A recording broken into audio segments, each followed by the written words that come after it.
Great. Well, thanks for joining us on the Christians in Sport podcast. Today we've got a fantastic guest. Gill is a top amateur marathon runner, and she went straight in at the deep end. I think her first ever road race was Mablethorpe Marathon back in 2011, and she's been running marathons ever since, including winning the Bournemouth Marathon in 2019, and setting a personal best of 2:53:22, which is pretty rapid, at the Florence Marathon in 2016.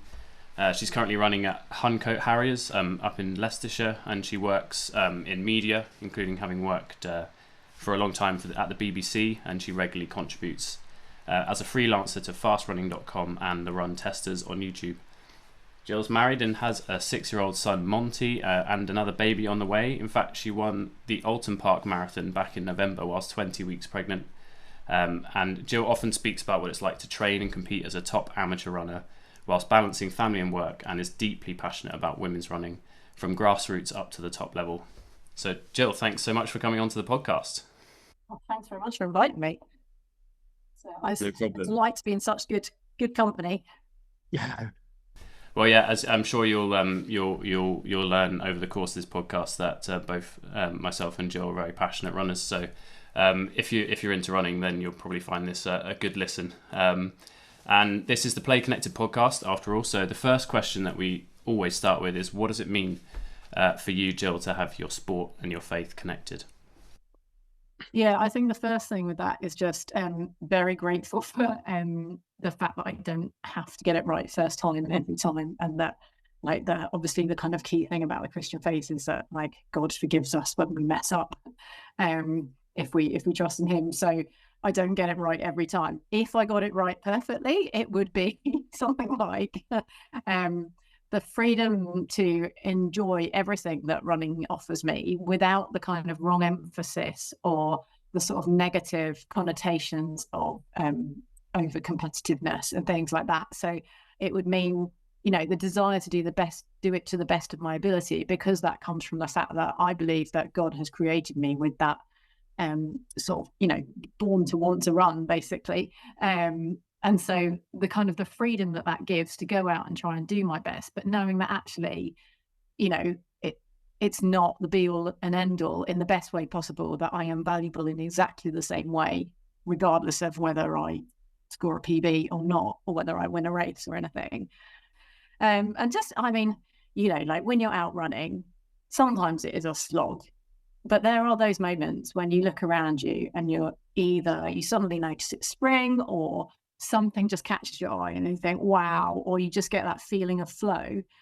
And to kind of know why it is so enjoyable, because it's something that God has given me, kind of adds extra meaning to it, I think. Yeah, thanks. That's a really helpful picture of kind of how your sport and your faith fit together. Let's just rewind kind of to the beginning of your running journey to start off with. And most people, certainly for me as a youngster, I got into running on the track, kind of shorter distances, 800, 1500. But you went straight in with the marathon. So talk us through how that happened, why it was that you started with the marathon, and tell us a bit about that. Yeah, so this may play into the fact that I'm so passionate now about women's running and grassroots to kind of top amateur. But basically, I went to girls' school growing up, and we didn't do that much sport. There wasn't that much emphasis on it. I wasn't naturally adept at the sports we did. I don't think it was a bad school or anything like that, but it was just kind of how it panned out at the time. So it wasn't until I'd done my degree, I'd started living and working in London, and I went to catch a train.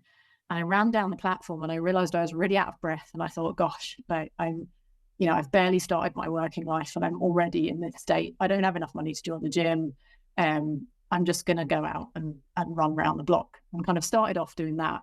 And then over time, I ended up in a job that had shift work. And so I was off at times when other people were busy. So we just used to go out and Forrest Gump it, basically, along the canal near London, in London and things like that, and kind of kept getting further and further with no real structure. And then my now husband and I decided that we wanted to enter London Marathon because we lived in London and that's a thing that you do on your bucket list. but he's very good at kind of research, and he found out that Mablethorpe Marathon was a really flat, fast, and cheap marathon to enter. And we thought, well, we can't faff with the ballot, so we'll try that and see if we can get a good age place. Which, looking back, massively over optimistic of ourselves, but somehow I managed to pull it off, and that's kind of where that came from. So it was just that thing of like, marathon running is a lot about stubbornness, to be honest. And you know, I didn't have the speed because I hadn't developed speed when I was younger, and it was something I could just go out and do with minimal kit. And so that's kind of how I got into it. Yeah, and it never stopped. Yeah, so you say it never stopped. So why don't you just take us through what it's been like since running that first marathon in Mablethorpe up to today? Maybe some of the real highlights of your journey, a couple of things maybe you've learned, and what have been the challenges so far? Yeah, so I did a couple of other marathons after that. So I did Bournemouth Marathon and then London again, and I ended up entering a kind of, wasn't a competition, but a thing. So they wanted a group of athletes for Athletics Weekly, sponsored by ASICS, to run Manchester Marathon with a particular target, and they wanted to follow them through, and they would coach you. And so I signed up for that, and I got accepted. So that was my first sort of target on sub-3, and my first kind of experience of working with a coach who took one look at what I'd been doing and said, well, yeah, you basically battered your way to your marathon times at the moment. Let's put some finesse in there. And again, I think that probably fed into the fact that I've just qualified as a coach now, and I love that whole jigsaw of trying to work it out. So I went and did Manchester Marathon. I ran it in 3 hours and 1 second. Yeah. However, it turns out, I mean, like, I believe God has a plan in everything, and this is one of his more entertaining ones, I think, in that I spent a year thinking all I needed to do was shave 1 second off that time. Actually, it transpired the course was short, and it was probably about 1 minute 15 seconds. But because I had that belief that it was only 1 second, I went back and ran under the time the next year. And I got involved later on in some of the kind of running crews, or a running crew in London called Advent Running. It had its challenges in that obviously, like, different people were approaching running from a different point of view to me. So they would put like it on a different level of pedestal, or, you know, might put different financial or time priorities on it to what I would be doing. But it was amazing. They, you know, I ended up doing track sessions, and lots of the people there would travel abroad to marathons. So that's how I ended up going out to like Lake Garda to do a marathon there. And that kind of really built things up. And then I joined Harrow Athletics Club. And again, that running crew was like a gateway into an athletics club, because they can be quite overwhelming. And was lucky enough to be part of Euston Church, which has strong links with Christians in sport. And so, you know, it was quite supportive as well. And I know that, like, one of the challenges is particularly, you know, like Sunday races, and how does that fit with church, and you know, priorities and things like that. I was listening to one of your other podcasts, and the guy was saying, you know, if you're a musician, you play in church, what do you do if you're a sports person? And that really rung true. Like, it's hard to know how that fits, but Euston did a really good job of kind of engaging with that, and I think that really helped. So yeah, managed to set my PB, as you say, in Florence, and then went through fertility treatment to have Monty, which obviously has an impact on your running. So my time's kind of dipped then, but there were different priorities in my life. And then since then, it's kind of been back from pregnancy the first time round and building up again. I've had only ever 2 injuries in my entire running career, which I'm very grateful for, despite them being incredibly frustrating. And now I'm kind of at that stage again of running through pregnancy, which is its own interesting situation to navigate. Yeah, I'm sure, and I think we'll dig into that in just a bit. And before we do, why don't you you spoke a lot about athletics club, about church, a bit about family life. How do you fit that all in, and how do you balance those different priorities? Quite frequently badly, but yeah, I mean, I would say, and I always make an effort on like my Instagram bio and things like that to say I'm Christian first, and then mother, and then runner. Like those are my orders. But you know, I'm not always the greatest at working that out in practice. But in you know, in reality, what happens is normally I try and get my runs done in ways that don't or impact as little as possible on family and church life. So that often involves getting up early in the morning or whatever. But I'm very lucky to have a supportive husband who, you know, will be there if Monty wakes up and needs something, he's there, kind of thing. And I'm aware that that's not available to most people.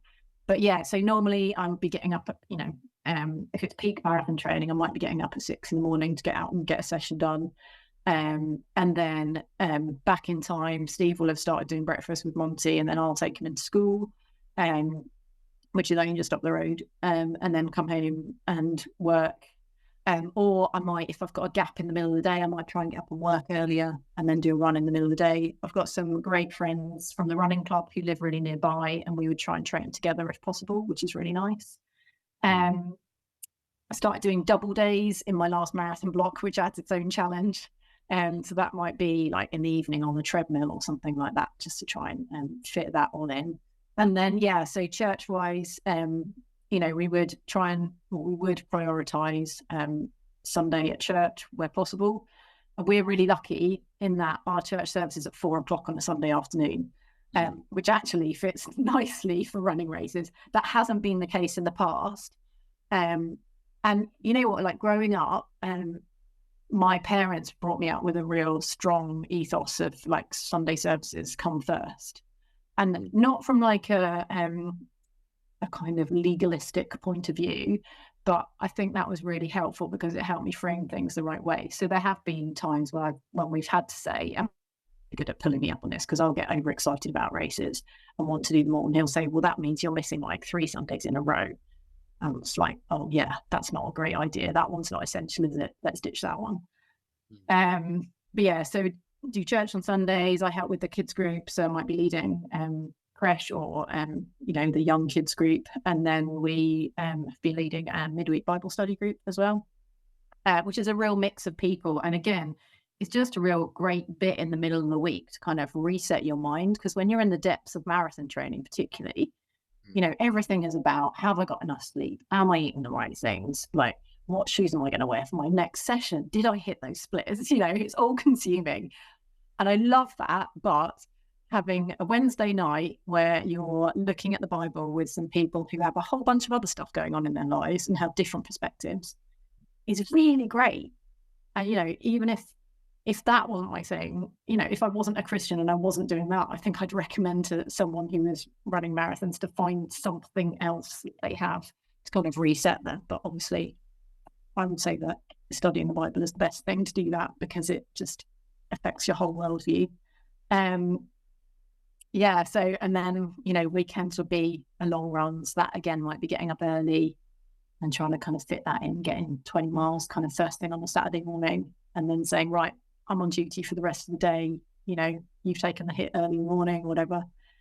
When in reality, I'm probably quite grumpy because I'm tired and hungry. And so that's what I mean about I don't always do it well. So I think it doesn't affect the rest of life, but it probably does more than I realise.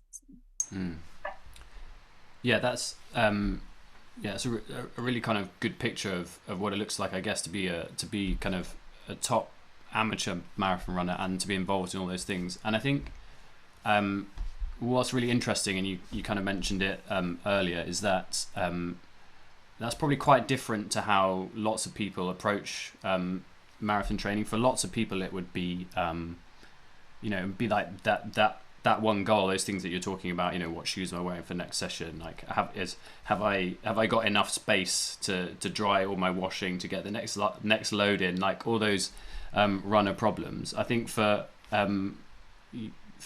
amateur runners that are, I guess, at that level, the training's so consistent and so daily that it becomes a real all-consuming thing. But then for you, you've articulated family, for church, how you prioritize Sundays, those kinds of things. Do you find that difference leads to conversation in your clubs, or do people see that in you, do you think, or is that still quite a hard thing in terms of speaking of your faith at your club or with your friends when you're on a run? I think in general, running is a great place just to speak openly about things. So I think, that environment really lends itself.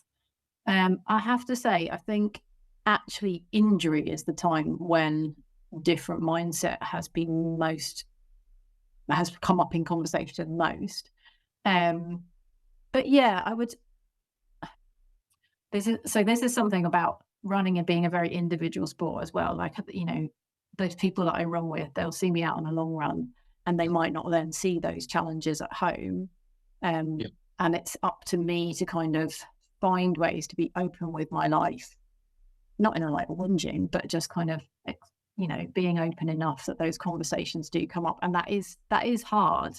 I think I've benefited from being in a really friendly club, in that those friendships have formed and those conversations have started to gradually happen. And I would like to think that they notice a difference.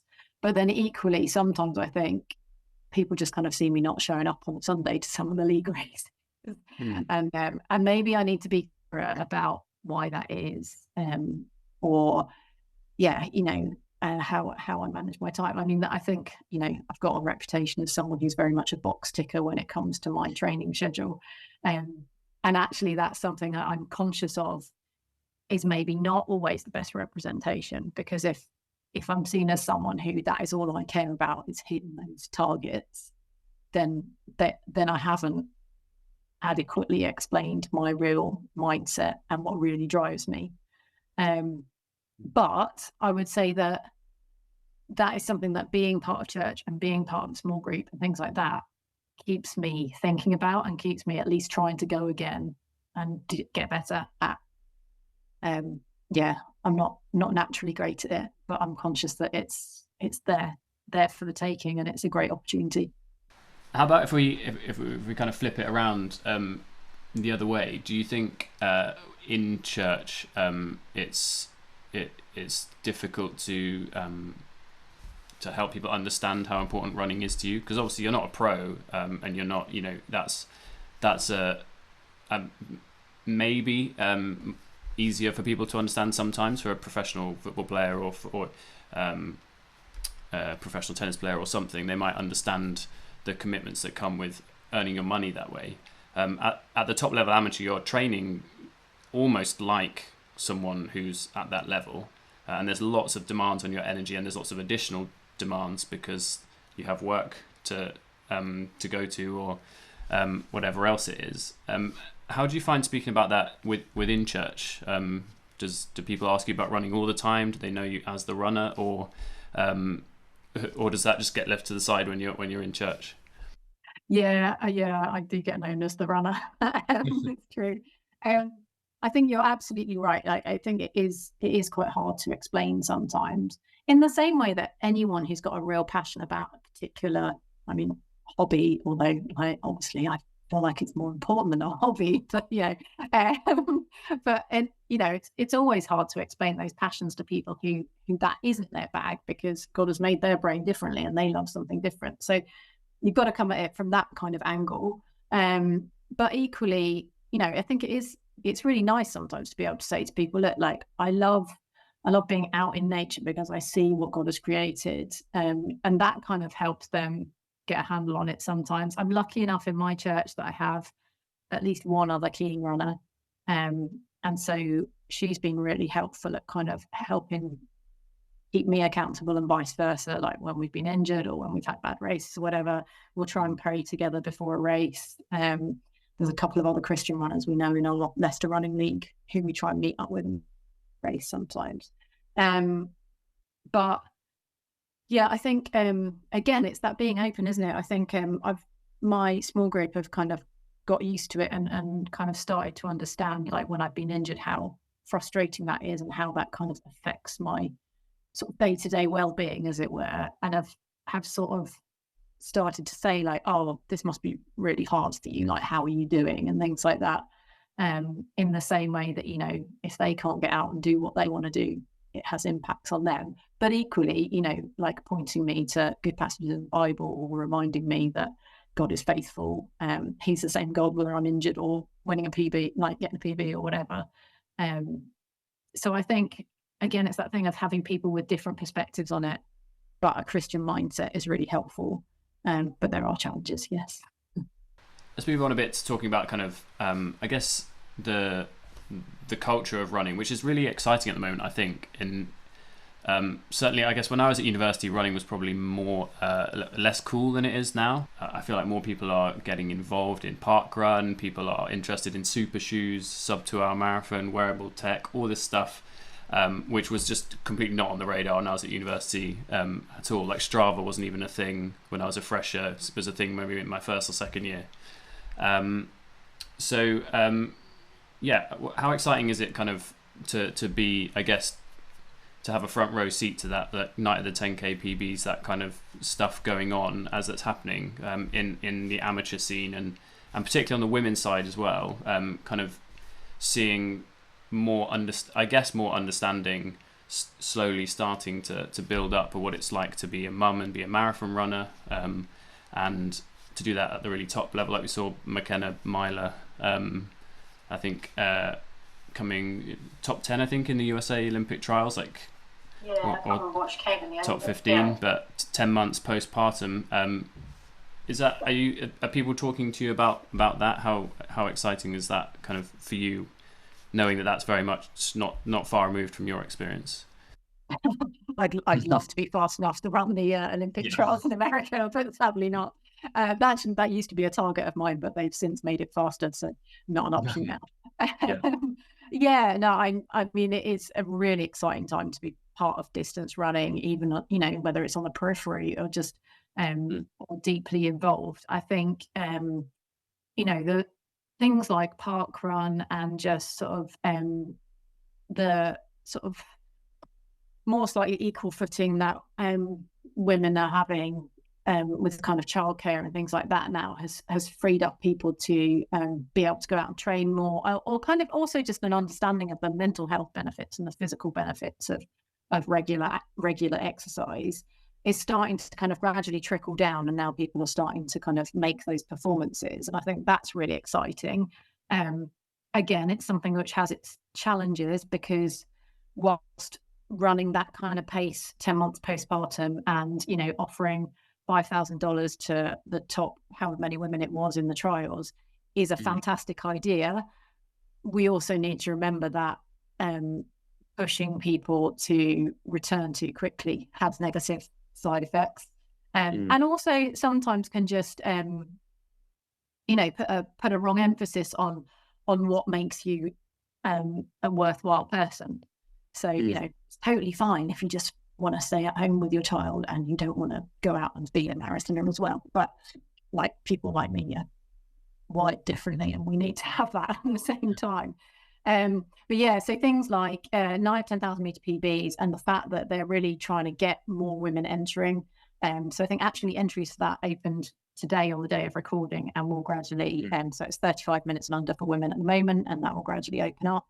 And sort of keeping those times, you know, hard enough that there's still an excitement about hitting them, but open enough that people will keep entering and not be overwhelmed by them is really tricky.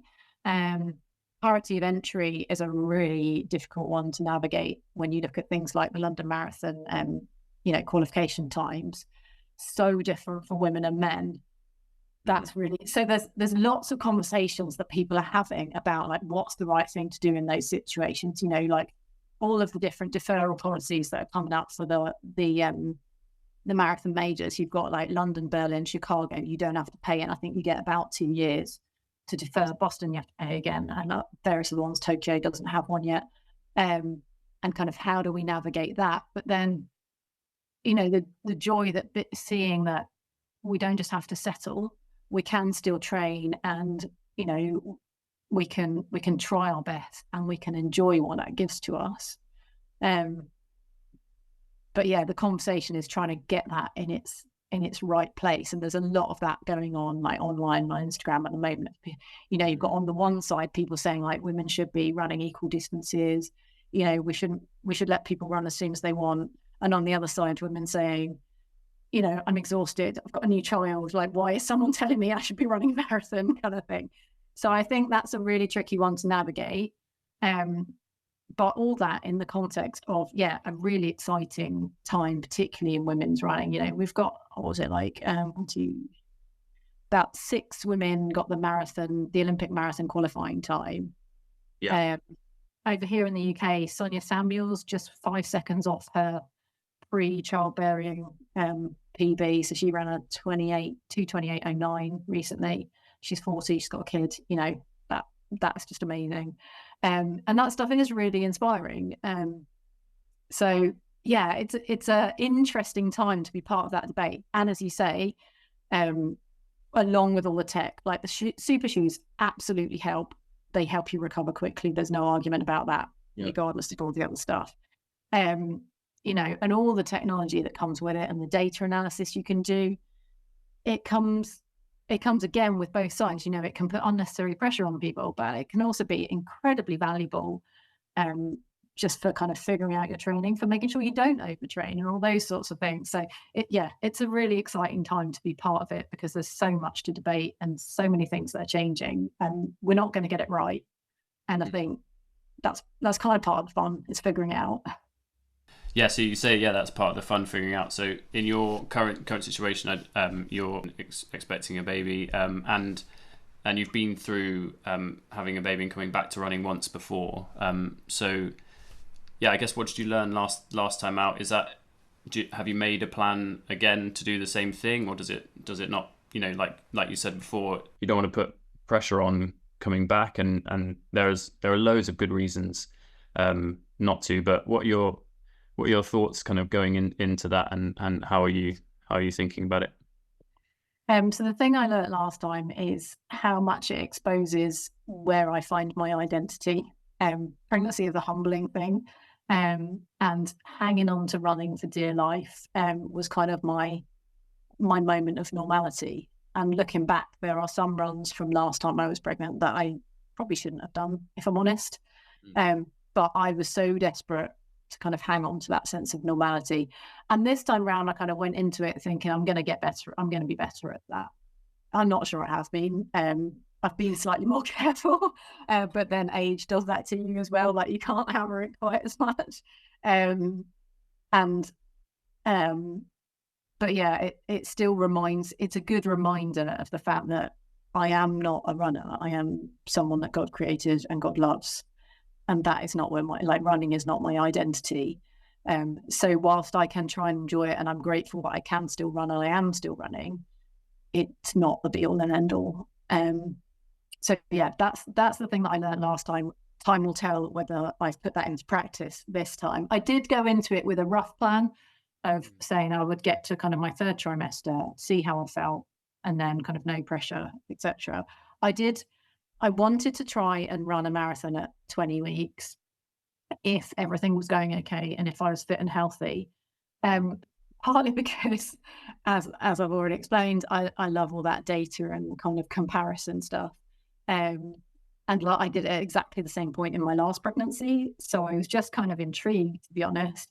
And also, having been injured earlier in the year, I was just desperate to run a marathon because I love them.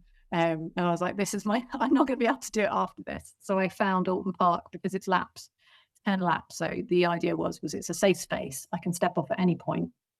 And that, that went well. But that was all with, clearing it with, family and husband and stuff as well. Because the thing about running pregnant is it's not just you anymore. So running is by nature quite a selfish sport. You go out, you churn out the miles, you come back, and everyone else has to cope with the fact that, you've had a sugar crash or whatever. But when you're running pregnant, you're not only thinking about the life of the child inside you, but also the worry of the people that are watching on and things like that. So there's that to bear in mind. Coming back, last time I said no running for 6 weeks, and then I'll get a physio check. And I think that will be the same this time round. And we'll see where we go from there. I might have booked a race in already in October, but I am holding lightly to that, and we will see what happens. I think just having people around you who kind of know you well enough to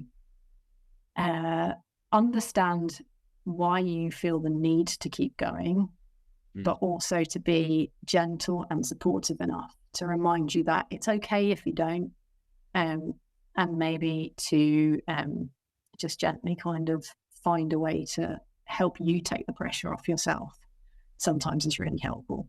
And I know that's something that, you know, my husband has to navigate quite a lot, is if he says, you're really tired today, you probably shouldn't go for a run. I will either go, yeah, you're right, and go back to bed, or I'll be like, don't be ridiculous, I'm going to run an extra mile now. Yeah. So, yeah, it's tricky, that one. So I guess having found running and taken it to the level that you've taken to, do you think that that's shaped your faith, having been a Christian when you started? Do you think that that's shed light on some things that maybe you would never have thought about without running? Yeah, I think so. I think it's had positives and negatives. So it's highlighted areas where, you know, good things can become used wrongly. So, you know, running is a good thing. I can praise God through my running, but when I get in the zone in the middle of training, it is very easy for it to go off and become something that is all consuming. And I will prioritize my early morning run before I read my Bible. Those sorts of situations. So I think it is, but that for me, I find that easier to look at and go, oh, that's not a great place to be, than maybe in other areas of life, exactly the same things happen.